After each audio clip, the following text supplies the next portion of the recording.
Services. For more information, call 1-800-CDC-INFO. Corey and Zach lingered in foster care for years, longing for a permanent place to call home. They lost hope. I felt alone in the world. I didn't feel loved. Every day felt like a lost cause. I thought, who would want to adopt an older child? I thought, I'm going to end up on the streets. That's just how it's going to be.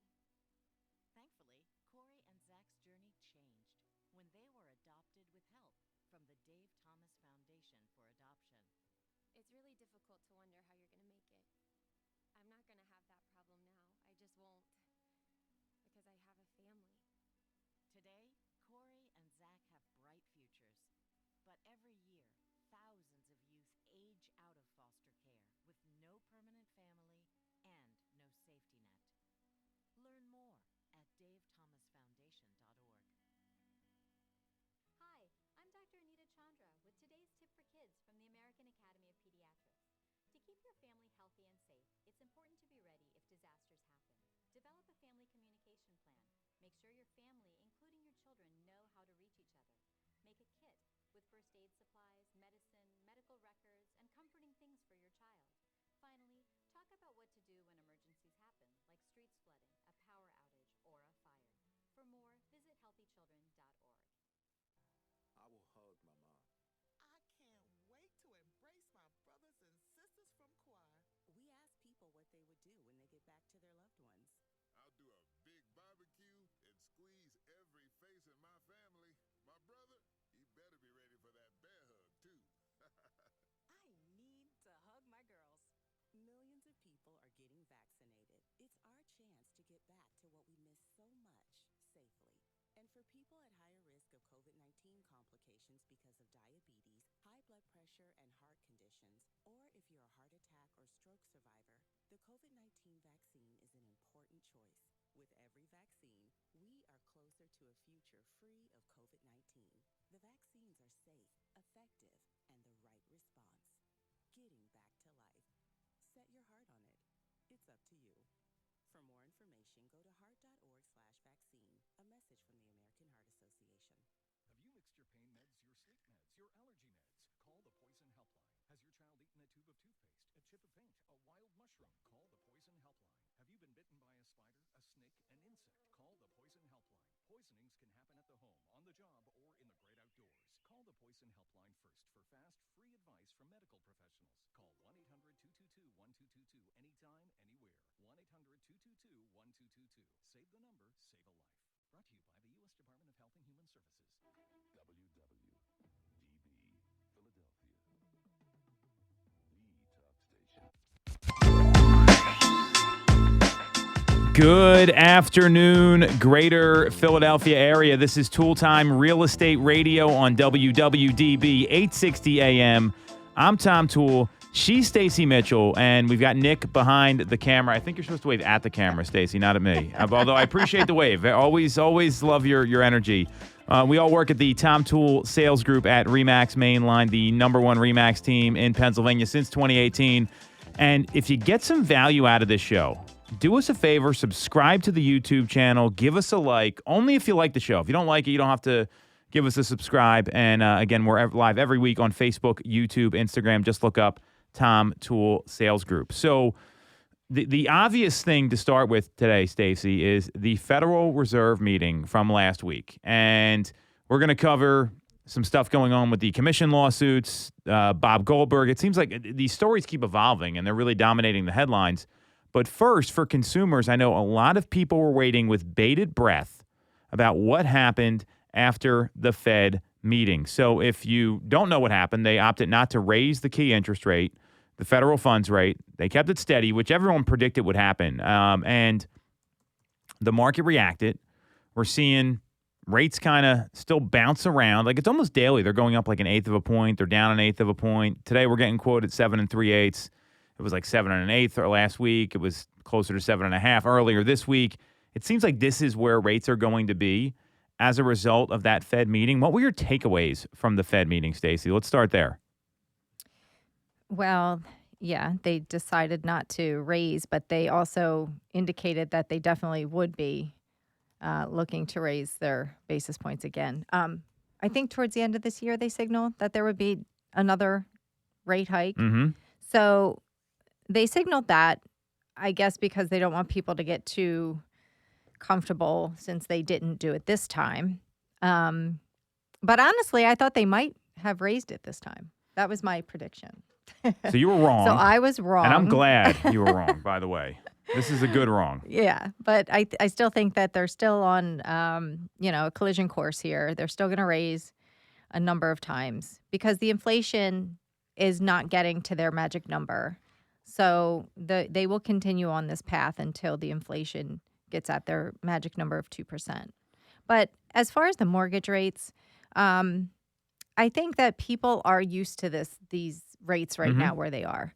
And the people that I'm dealing with now, they're okay with that. They're like, we have to transact. We're fine. And honestly, I'm seeing a lot of incentives from lenders. I had a client a couple days ago. Their pre-approval included a lender grant of up to 5% of off their closing costs to cover closing costs at settlement. So I thought that was really, really great. And if it is FHA, but that's some true incentive there. And I think the rates, I think what they were quoted was like 7.125.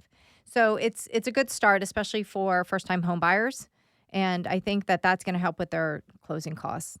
So if there's lender incentives out there, go for it. It's going to help. So that's great intel. And I'm clear lenders are giving incentives because it's been way tougher being a mortgage lender this year than a real estate agent. And I'm not saying it's been easy to be a real estate agent this year, as you and I both know. So the lenders have definitely had a bit of a challenge when it comes in the marketplace here. So that's a great observation that they're all competing. I talked to someone very high up at a very prominent mortgage company. That's as much as I'm going to tell you. And their margin right now that this company is making on loans is about $1,000 per loan. So think about that. Wow. Like you're a large lender. People know who you are in the marketplace, and your margin's $1,000, and you're competing with all these other companies that are offering. I mean, you have to. It's a thin business right now. That's really challenging for a lot of folks. So that's very interesting. You're seeing that. I'm going to go a little different direction, Stace. So I found some information here from the former Boston Fed president. So this is this is the after the meeting, and there were three major takeaways. And this is from Diane Swank. She's the former Boston Fed president. She now works at or she's a KPMG economist. Excuse me. So. One is that the Fed's still fighting a strong economy. Despite housing being in this weird spot, the economy's chugging along. It's moving really well, and that's why we saw inflation kind of coming a little higher than was expected a couple weeks ago. And they're not fighting a bad economy. I think a few months ago the Fed thought the economy was going to be very weak and they could maybe be a little more passive. Now they're fighting a stronger economy that's causing them to be more active. That might be why they said maybe we'll lower rates later this year. I don't think they thought the economy was going to be this strong. That's number one. And secondly, it looks like the likely rate hike we'll see will be in the month of December. Happy holidays, everybody. Feliz Navidad, all that stuff. So, Rosengreen, who's the former Fed president in Boston. I'm sorry, I misquoted that there. It's Eric Rosengreen. He was 14 years the president of the Boston Fed. He's the one coming out with these, not the KPMG economist. He believes that the rate hike is going to come most likely in December, and they're likely to raise rates, and it's likely going to come at the last meeting of the year because they're not going to have enough information by November, which I tend to agree with. I mean, we're going to see how the fall plays out here because there's always this summer pop in the economy, and then things drop down a little bit. You got all those last-minute vacations. It's a time when people spend a lot of money, and then there's back-to-school shopping, which also drives spending. So that could be why we saw inflation bubble up a little bit. And one of the unknowns right now and why they may wait until December is if the consumer is going to continue to spend, because all this excess savings from the pandemic, and there's a lot of people that were sitting on a lot of cash during the pandemic. It's coming down pretty quickly, and student loans are now payable again. So this is a whole nother factor. So there's going to be a lot of things that the Fed has to monitor here. And the third one is they said maybe expect a rate hike. They also said maybe we're going to see some rate drops this year. That obviously is probably not going to happen. If that happens, I'd be shocked. I'd be more shocked than that anything else. They need to let this play out a little bit. And Jerome Powell was very cautious, and he sounded a little uncertain during his comments afterwards. And I usually get more worried about the comments than the actual decision. And so I think those are the takeaways that I saw from the meeting. And anything I missed there, or anything else you heard in the post meeting comments, Stacey, that jumped out at you? No, but not really. That's okay. But and the student loan, that whole program's going to start. Folks are going to have to start repaying their student loans. That's coming up soon. And I think on average, they said it's about $275 a month that folks are going to have to start repaying back. Okay. Not only that, but there's other COVID programs that are ending also at the same time. There's childcare subsidies, and that's huge. So if people have to start paying more towards their childcare, that could really change the landscape of the economy too. So you have a couple of things. Childcare is expensive. It is very expensive, and it could be the difference between somebody working and not working. But so that should be interesting to see how that's going to affect everything also, because they're two pretty big factors right there that could have an impact. Childcare, I think, is going to have a bigger impact than the student loan payments. I mean, even though Moody's analytics came out and then they said that there is going to be an impact in an interview they did when the repayments start on October the 1st. I mean, there's people that decide, hey, it makes more sense for me not to work because I'm paying for daycare. And depending on how many kids you got there, I mean, and how old they are, because the price is higher, obviously, when they're infants, it goes down. And you got all these folks that have half-day kindergarten, which is very prominent around here. I mean, both two of my three kids were in half-day kindergarten, and they went to before or after care. It was before care for them. But that doesn't really matter. That just has to do with what class they were assigned. So that's a big cost. I mean, it's and for people that send their kids to public school, it's like, oh, great, I got to pay this now on top of everything else. So there are some things happening here that could lead to spending coming down, which may not be a bad thing because that will help reduce inflation. It's not necessarily good for the economy, but the economy has been really strong. It's been surprisingly strong for a lot of folks. Yeah, especially for the Fed. Yes. They're surprised at all the spending that's still happening. But why be surprised? There was a lot of money injected into the economy. But yeah, I think that the child care could affect, what's the effect on the job numbers coming up then? If that leads to people not going back into the workforce, or it leads people to get out of the workforce because now they have to pay for their own child care. So it should be interesting to see. And I do hope that the Feds, they hold steady and not raise and not do these knee-jerk reactions. Just let things play out and see how all of these things are going to come together and affect, what's really happening out there. Sure, and here's what's happened so far. And we want to look at what's actually going on in the market as a result of all this. So at the end of last week after the meeting, the 30-year inched up a little bit. It's been above 7 for a while now, and they're kind of lingering around that like 7.25 range. I mean, if someone's asked me where a rate was, obviously it depends on the day, but 7.25 would be the number you'd probably want to tell them. And because of that, members of the Federal Open Market Committee expect that rates are going to remain elevated for longer than had been expected, because the rate hikes, they look at improved CPI data, lower job openings, higher unemployment. It says the economy is going to be cooling. However, a lot of people are just not seeing that. An economist at realtor.com, he's clear they're going to be tighter for longer. So I don't see any relief anytime soon. Like all those predictions that said rates were going to be close to 6 by the end of the year, they're now getting revised. Mortgage bankers revised it to 6.5. So that kind of tells you that not that we're right and we know everything, but I just had a hard time believing they were going to be at 6. Yeah. So, and that goes into next year too. Then I don't see any major differences or major shifts going on. So we'll probably be in the same ranges here in the low to mid 7s. Yeah, and I mean rates they're kind of getting close to that high for the year, right? And this is what happened last year, by the way. Remember October, November, rates spiked up and the market almost shut down entirely. Yeah. So rates shot up because of the hawkish Fed meeting. Now they settled down a little bit since then. So I think we have some Monday morning quarterbacking we can do. I mean it's we want to the hawkish tone at the meeting. We knew about all that. We did see listings grow, which was good. So even though there was, whenever mortgage rates rise, I tend to worry about what's going to happen with the new listing data because it may decline a little more for the lock-in effect. People scared, people pausing, right, and maybe throwing the towel, listing their homes because the higher rates make it less attractive, which we know is not the case. So active listings last week grew by over 9,300 homes, and we are at, again, the peak number of homes for sale for the year. So we're at the inventory peak.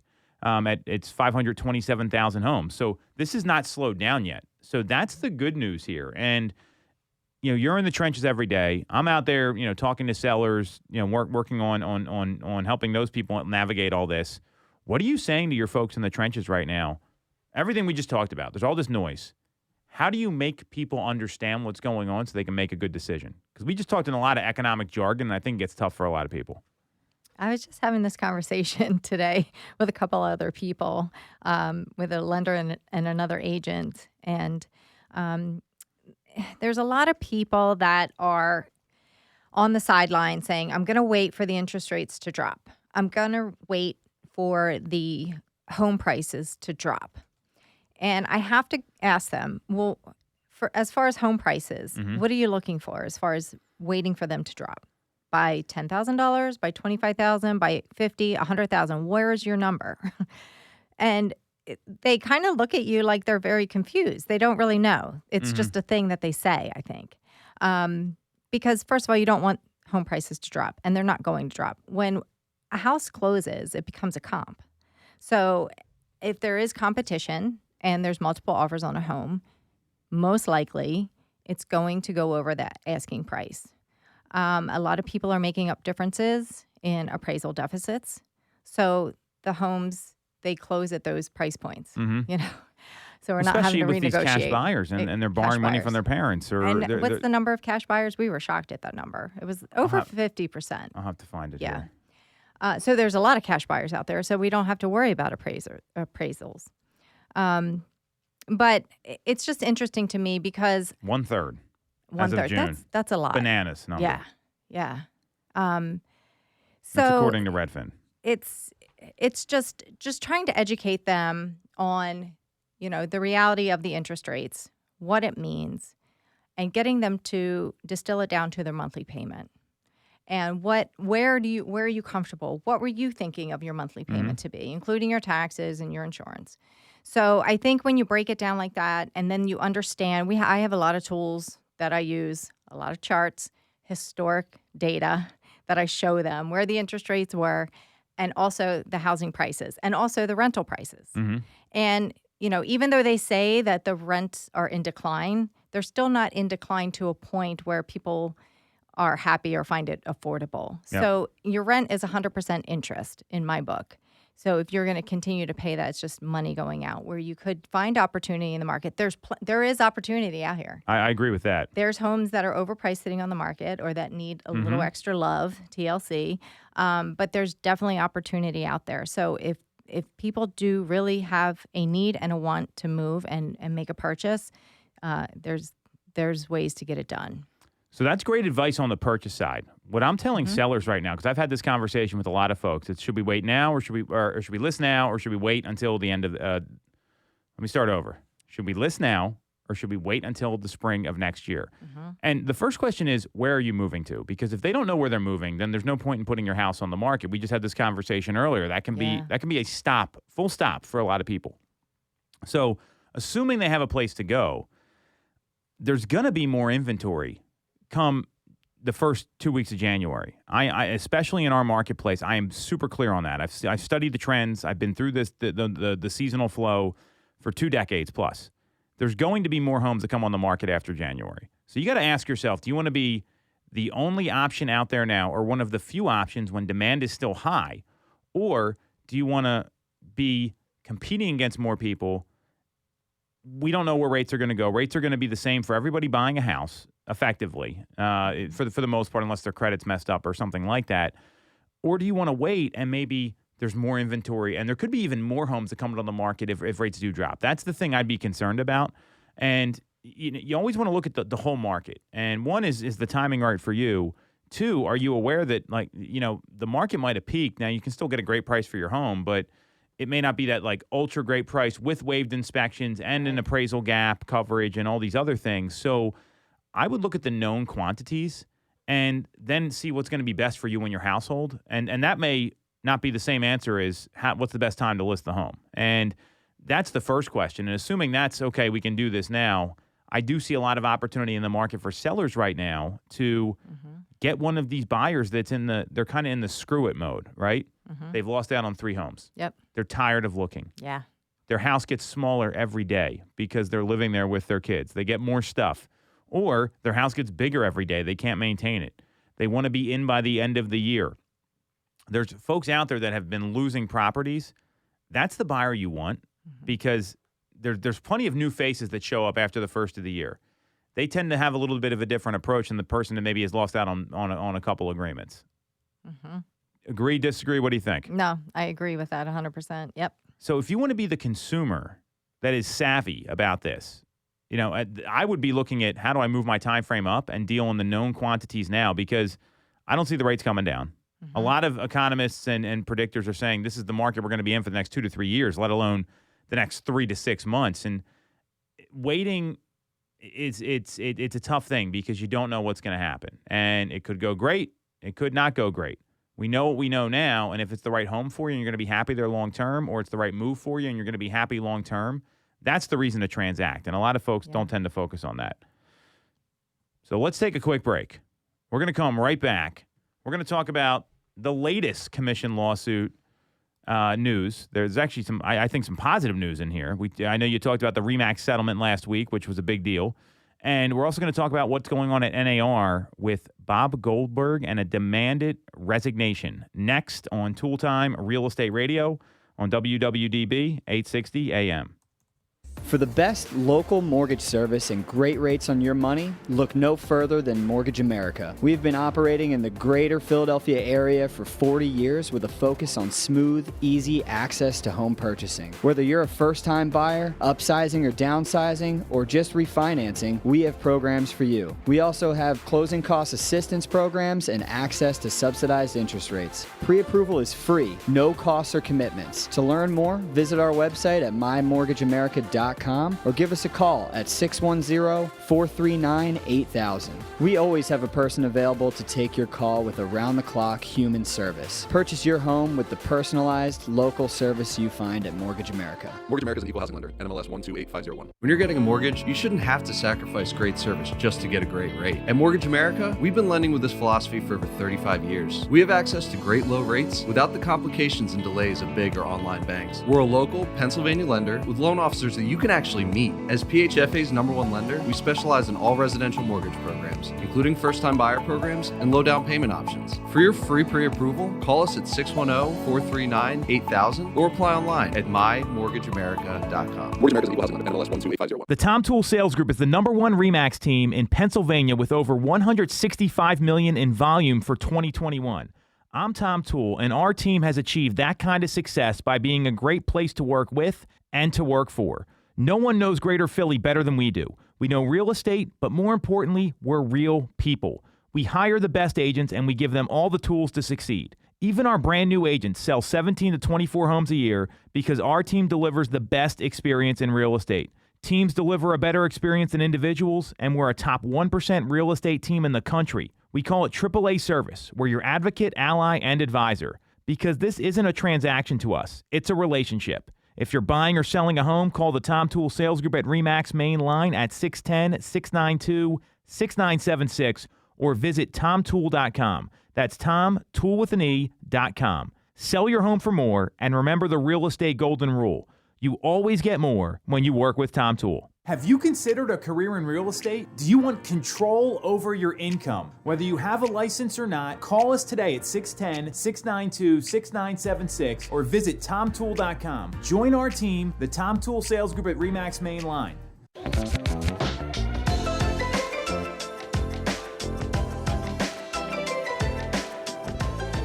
Welcome back to Toole Time Real Estate Radio on WWDB 860 AM. I'm Tom Toole. She's Stacey Mitchell. We've got Nick behind the camera, and we all work at the Tom Toole Sales Group at RE/MAX main line, the #1 RE/MAX team in Pennsylvania since 2018. And we're streaming live every week on Facebook, YouTube, and Instagram. Look up Tom Toole Sales Group. And if you get some value out of this, for all our people watching on YouTube and everywhere else, please give us a like. Subscribe to the channel. It would mean the world, but only if you like what you hear. If you think we don't know what we're talking about, then don't bother. Stacey, we got more news. I feel like these are the only two stories we talk about anymore, but they are a big deal. So let's start with the commission lawsuit. I think this is actually pretty interesting. So last week, I think it was Tuesday morning, we got the news from RE/MAX that they settled for $55 million. Good move by RE/MAX. Yeah. Disappointing to see NAR has not reached a settlement. I would have loved to see them take some leadership here as RE/MAX agents. This is a win for us. If you did you read the letter on air? I'm assuming you did. Yes. That says it all. I'm clear that's a really good move. It's one less thing you have to worry about, and they did not admit any wrongdoing. Right. It just keeps us out of court, which is good for everybody. So, good luck to Home Services. Good luck to Keller Williams. Good luck to NAR. Hope it goes well for you. I'm fascinated by the RE/MAX settlement. I don't know if you got into this. Did you notice that they talked about some changes to franchise agreements that may not be required to be part of NAR or the local boards? Really? Now, this is alleged. This is my opinion for everyone watching. This has nothing to do with what RE/MAX said. They said there'd be changes to the franchise agreements. I would be fascinated to see what they are. And I would imagine we're probably going to find out before most people because we have a RE/MAX franchise. I got the email a little before you did. And if RE/MAX says you don't have to be part of NAR, oh my God. Well, that's going to be a breaking point for a lot of people because once a company like RE/MAX does it, any of these companies could set the trend here. They obviously don't feel like they're getting value out of this. And we'll talk about what's going on with Bob Goldberg here shortly. So in the meantime, I thought that was interesting. That's just my hallucination. This is just a total hypothetical. In the meantime, what happened, the defendants in the Sitzer-Berner suit, they had that. This is one of the two suits, right? So there was a unopposed motion for dismissal on the state law claims pled in their complaint. So what does that mean for all the people that don't know anything about the law, which I'm there, kind of. There was 3 counts from the plaintiffs: a Sherman Antitrust Act violation, a violation of Missouri Merchandising Practices Act, and a violation of Missouri antitrust law.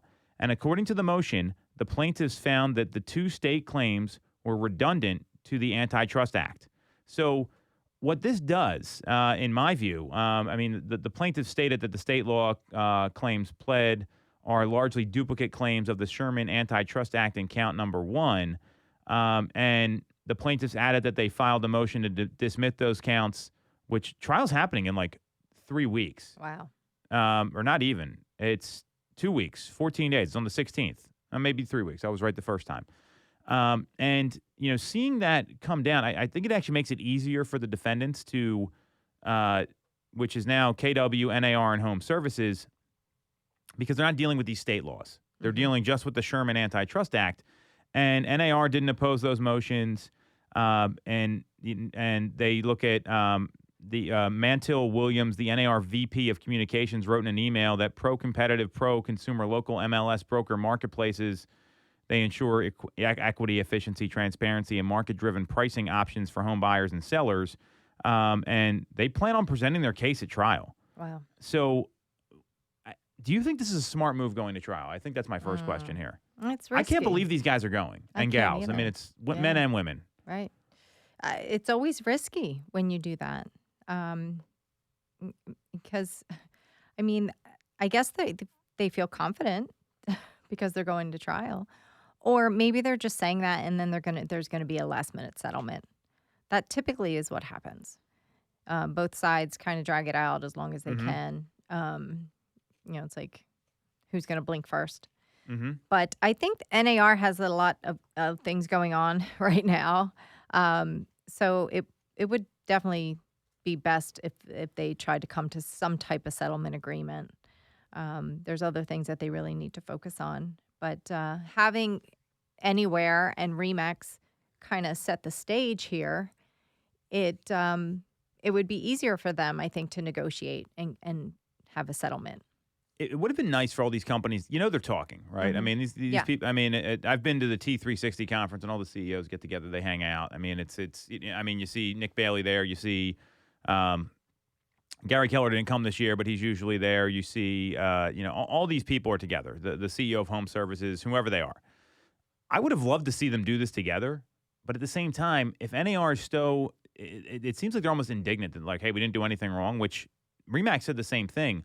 The better business move is to settle, in my view. I think this is a great thing because when you settle this, I mean, it moves on, and there's something to be said for that. So, and I do feel like NAR might be preoccupied. I think it's a great observation. So, I'm really curious to see what happens at this trial, and that's going to be very fascinating. And I'm glad, as Remax agents, we aren't part of that. So that's good news for us. Another great reason for Stacey and I to work together, and there's plenty of great reasons for that. So let's talk about the what's going on at NAR. So what do you think about this? So there's NAR staffers. They have, and this happened yesterday.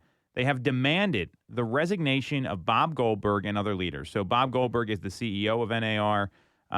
There's a lot of, they're getting all these demands from staffers and members because of the harassment allegations that was brought forth in the New York Times expose. The trade group informed members that it was bringing in like a third-party human resources reporting system and a third-party independent law firm to conduct a review. That's all nonsense. I think that's what every one of these companies does when something goes wrong, right? Am I wrong here? Right. Damage control. Pretty much. So, and they have this like NAR accountability project.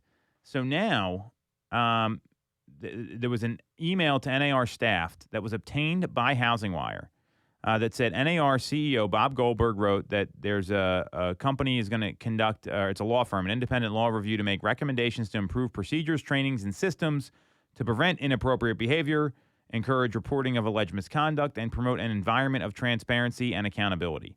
That came from him? There was an email he sent. He also noted that there's another firm is going to provide an internal investigation services to a new special committee, and that law firm will investigate harassment, discrimination, and misconduct complaints and report back to the special committee with findings and suggested remedial actions as appropriate. These two changes were also proposed in an anonymous letter from the NAR staffers presented by NAR Regional Vice President Shannon King during a committee meeting this past Monday. And the letter also states that if any or all of the leaders must remain at NAR to deal with the impending lawsuit, they should be retained for that purpose only, with no leadership or staff management responsibilities, nor role in selection or hiring of the new CEO. So what do you think about that? I mean, the staff's coming out and saying, hey, we want the CEO out. This has happened at professional sports teams. It happened to the Washington Redskins. Yeah. It happened to the LA Clippers. I mean, we've seen it happen to the Carolina Panthers. That there was, and not all the same things, but something that you shouldn't be doing as a CEO. Right. Whether it was inappropriate comments from, about, race, about, harassment, whatever it might be. Well, I think that the end result is going to be the same. He is going to be out. So I don't understand why, and I kind of agree with staffers because they're looking at it like, hey, our firm has been, we have this negative air around our firm now, and it affects them indirectly, but directly it does. So if they could, if he would just remove himself and they could get on and start the quote healing process, or just get on with it. I think it would put everybody in a better position. But that's my opinion. But I think the end result's going to be the same. He's going to be out. It's just he's waiting to get his payout. Yes. It's all about money, I'm sure, instead of just doing the right thing and just removing himself, because there's always a cloud of smoke and dust, and whenever these people stay in these positions, when there's such accusations, and everybody's innocent till proven guilty, but there's a lot of allegations, and I think he would do NAR best if he would just remove himself, and then the rest of the organization can move forward.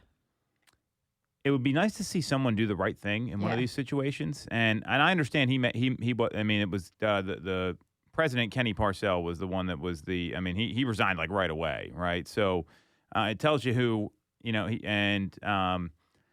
there's it's funny because the new executive team member, Tracy Casper, who assumed presidency in late August, some people say that she's a primary contributor to the hostile work environment. And, we hear Tracy and we ask ourselves how she missed it, right? So that this is what's in the letter, and that's what they say. And I think what happens is that you're almost like tainted, right? I mean, this is not that different from some of the other things that have gone on that we've seen. Look what happened at Penn State, right? It was actually the president was gone. These are obviously very different things, but when people allow stuff to go on, being a leader is not easy. And being a leader for this kind of organization, I think, is really tough, because a lot of people don't like the organization in the first place. Right. And when you look at what's going on, a clean sweep is the only way to go here, in my view. And there's this website. It's called the NAR Accountability Project. It's agentsdemandchange.com. And I'll actually see if we can get this guy on the show. This will be pretty interesting. So there's social assets to help spread the word. There's a petition. They're regular members of the NAR. This is right from their website. Who had talked about the internal activities at NAR. So they have this Agents Demand Change website, and one of the things this NAR Accountability Project is trying to do is they want to release women from their non-trade secret NDAs, which I think that's where things could get pretty uncomfortable if that actually happens. I don't even know how you do that personally. Yeah. Wow. Do you? I don't. Okay. So, and I think what continues to go on is that there is an NAR spokesperson saying that they're working to create a safer environment. We've heard all this stuff before. Right. The challenge I have is that and this is a very large issue, and you have this commission lawsuit happening at the same time, and now you can't focus on what's best for all the members. And I'm not dismissing this issue at all, but this is a distraction, and it should have been caught sooner. It should have been allowed to happen in the first place. It's just I don't know how they move ahead without putting in some new leadership, because so you're a woman. What's your take on this? And forget that we're all agents here. My view is just get everybody out of there and let's start over. Yeah, I think a clean sweep. You have to, because people want to feel like they've been heard, and people want to feel like they can trust their organization. That's what it all comes down to it. And if you're working in these environments, and it's you just know that there's things going on behind the scenes, and things are overlooked here and things are overlooked there. You can't go to HR. You can't do this. You're not going to stay there, first of all. You're going to be looking for some way out. But what if you like your coworkers and you like other things about it, and you just want to have, an environment where you can do your best and you can thrive and not have to worry about these sideshows? So I think a clean sweep is definitely in order.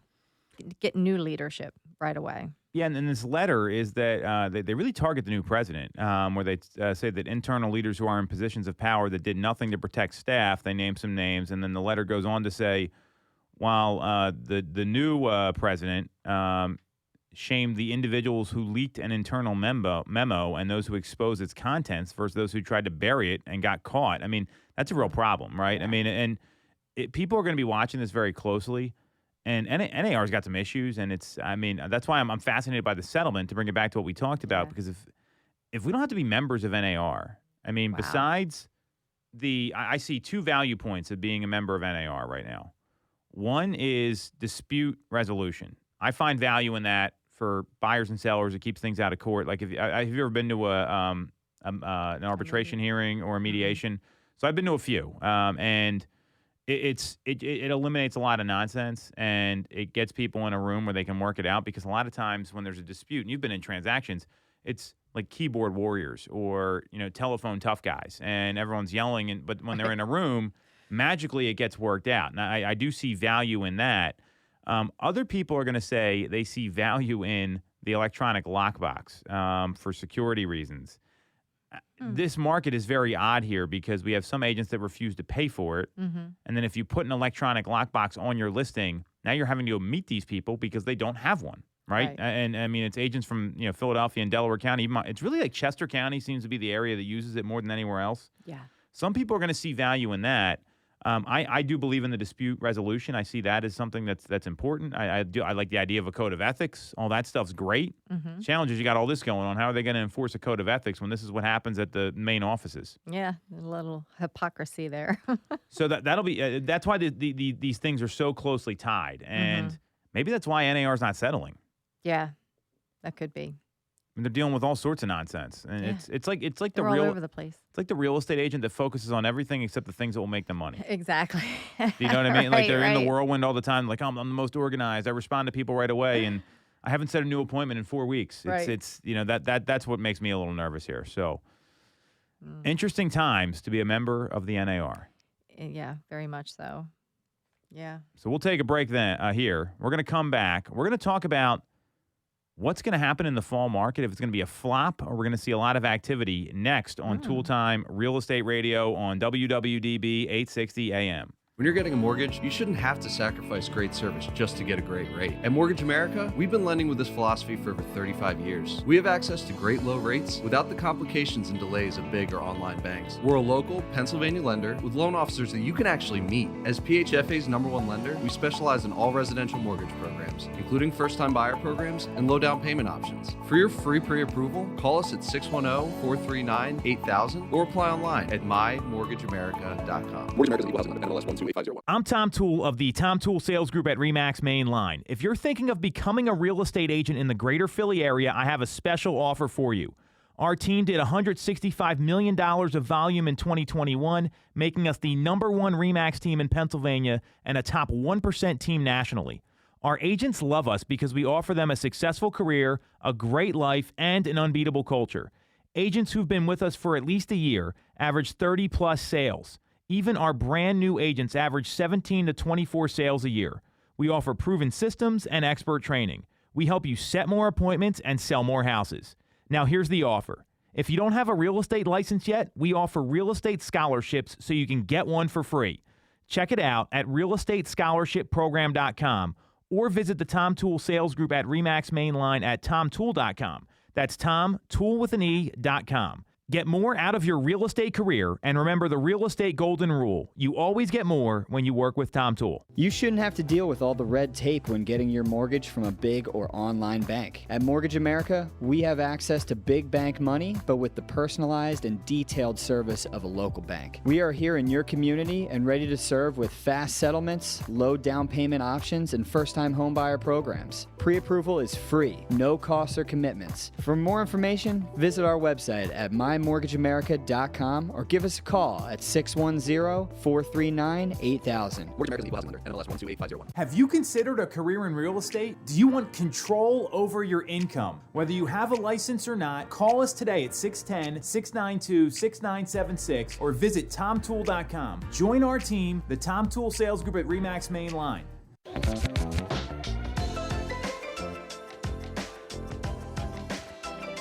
All right. Welcome back to Tool Time Real Estate Radio on WWDB 860 AM. I'm Tom Toole. She's Stacey Mitchell. We have Nick behind the camera, and we all work at the Tom Toole Sales Group at RE/MAX Main Line, the #1 RE/MAX team in Pennsylvania since 2018. And we're streaming live every week on Facebook, YouTube, Instagram. Just look up Tom Toole Sales Group. And if you get some value out of the show here, any one of the segments, doesn't have to be all three, give us a like, subscribe to the channel, and we'll keep the content coming to keep you informed about the local real estate market and the trends happening in the real estate industry. So, Stacey, I think a big question right now is what's going to happen in the fourth quarter? Is the fall market going to be a flop? And the reason I ask that is because statistically, I've tracked this. You got your spring market right now, and that to me, the spring market runs from January 1st until June 30th. It may not sound like spring. Certainly, there's some winter months in there.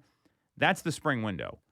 And you typically see things peak in terms of activity April, May, June. I know you've been in some COVID markets, so it's a little different. That's historically what we see. And then there's this second rush that happens literally like right now. And it's usually not the first week of September. It's like the second week once everyone goes back to school. Then you got October happening. And then Thanksgiving pops up. And then the market slows down again. Are we going to see that same sort of flow in the marketplace? What are your predictions here? Because we talked about some things happening economically earlier in the show, but I want to give people an idea what to expect the next 3-4 months. Well, I think the next number of weeks, people that are looking now, they want to be in before the holidays. They want to be in their new home before the holidays. So that's probably why there's that bump this time of year. Like you said, the second or third week of September through October. Because if you get under contract, you have a 30, 45-day close, you're going to be in before the holidays. And that's what most people that are out looking this time of year, that's their goal. So, and there's, a lot of sellers don't want to, if they haven't sold yet or if they haven't gotten under contract by October, November, there's this mindset that nobody wants to move around the holidays. We're just going to wait until January. And again, that's why you see that bump in January because people, aren't inclined to be disruptive in their home around the holidays for many, many reasons. Me personally, I think it's a great time to have your house listed around the holidays. I've moved twice in the fourth quarter. I think it's a great time. And we've done a little bit of business here. I mean, I look at it as, to your point, there might be some more. I'm sensing you're saying there's more opportunity. Is that where you're going with this? So yes. Elaborate on that. Tell us more. Yes, I think if you're a seller, there's definitely more opportunity because you're going to have the people that are waiting until January. So you're going to have less competition. The buyers, we still have the influx of buyers that are looking. So they will transact. We need sellers. So if you are thinking about selling, you can present this wonderful, it's a great opportunity. You present your home. It's festive. It's holiday time. People can come through the showings. You can kind of lay a foundation for how the buyers can view the home where family traditions are started or, can continue or be created, which is just, it's awesome. People love the holiday season for the most part, not everybody, but there is it's different, it's different around the holidays. You can envision your family doing holiday meals, things like that. So I think there's a real benefit to having homes listed around the holidays just for that particular reason right there. I've sold homes around the holiday and that was one of the biggest selling points. They just love how it looked and they can envision their family being in there. So to me, if you're a seller, consider that. Moving sucks anytime you do it. Right? Well said. So, you can just jump in and, make it a holiday move. But I think for buyers, if their leases expire at the end of December, which if they run from, year start to year end, there's real motivation to get that wrapped up. So I'm working with a couple of people right now that have that motivation. So they will be looking right up until, the moment that there's that big deadline. But I think this time of year, I don't know. I'm hopeful. I'm always hopeful. I'm optimistic. And, I'm going to find the people that need to transact, and they're the ones I'm going to be working with. So I like that. And that to me is the absolute right mindset. There is homes to be sold. There's homes selling every day of the week. I think, it's 7.7 homes sell every minute in the U.S., according to Steve Harney at Keeping Current Matters. So I don't see this market being a flop. What I do see is that you've got to get real with the facts, right? So we've seen inventory rise. This has been rising. It rose for the first time in 7 years from July to August. Great news, right? That's a big opportunity here. We've seen it continue to rise and peak. We're at the highest number of homes for sale all year long as of the beginning of this week nationally that are active on the market. And that was as of Sunday's data that comes out every week on Housing Wire. That's a big deal. Well, that's a huge deal because what's one of the number one complaints for buyers and sellers? No inventory. No inventory, nothing to buy. So you have that going on. The other opportunity I see is that, to your point, I think people realize that the rates aren't coming back down again. Now, the Fed has been very hawkish with their tone, but when you see inventory rise, and I look at especially like the downsized sellers, like if you're looking for a smaller home, you got a lot of cash you're putting down, the rate's less important than it is for someone that's maybe going like 95% financing. The rate's going to be the rate no matter what, and you're going to be making somebody's payment, whether it's yours or your landlord's if you're renting. So I look at these next 3 months as full of opportunity, because if you've been struggling to get a home find a home and buy a property, look right now, because there's going to be anyone that lists their home, they're serious about selling this time of year. Any buyer that's out there, for the sellers that are hesitant to list, they're serious about looking at homes, meaning they're going to buy something. No one's putting on their winter coat, and especially think about how the sun goes down. It's a little tougher to look at homes this time of year. It is. You got to go on the weekend. You got to maybe get out of work early, cut out at lunch. Looking at homes at night is really tough. You almost always have to come back. That's at least been my experience. So you have that going for you. Or maybe people are driving by and then coming in when they can go see the inside. But when all that stuff happens, those are signs of people that are ready to transact. So you kind of eliminate all those looky-loos, all the tire kickers. And to your point, the home looks a heck of a lot better, decorated for the holidays. It elicits an emotional response, which is one of the reasons why a great home sells. So the market's going to be the market. If I'm a consumer right now or I'm an agent, I'm almost like doubling or tripling down on my search or my goals, because if you can make a move now, you can beat the rush, right? I don't want to be out there when everyone else is buying a home. That's really challenging to do. So I don't see the market flopping. I do see volume still being down. Let's be very clear. I'm not being optimistic to be optimistic here. There's less homes that are selling right now. So if you're an agent, and we've talked about this, you don't got appointments scheduled. What are you doing when you don't have appointments scheduled? Getting on the phone. Yeah, well, finding new appointments, talking to people, right? Talking to people. And you might have to go wide with how many people you're talking to. Yes. Instead of just, I know my number, let's say your number is 15 to 1 historically. It might be like 20 to 1 or 25 to 1 these next 3 months. But you can set your business up so well, and we're going to see a big boom in real estate here when the rates do come down. You're going to see all kinds of activity, very similar to what we saw in 2020, which you went through. What was that like for you, going from we can't leave our houses and there's not a lot of activity to here we go? Yeah, it was wild.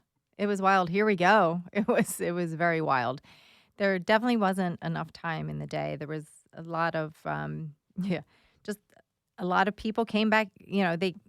There was pent up demand, and it's tough meeting all that.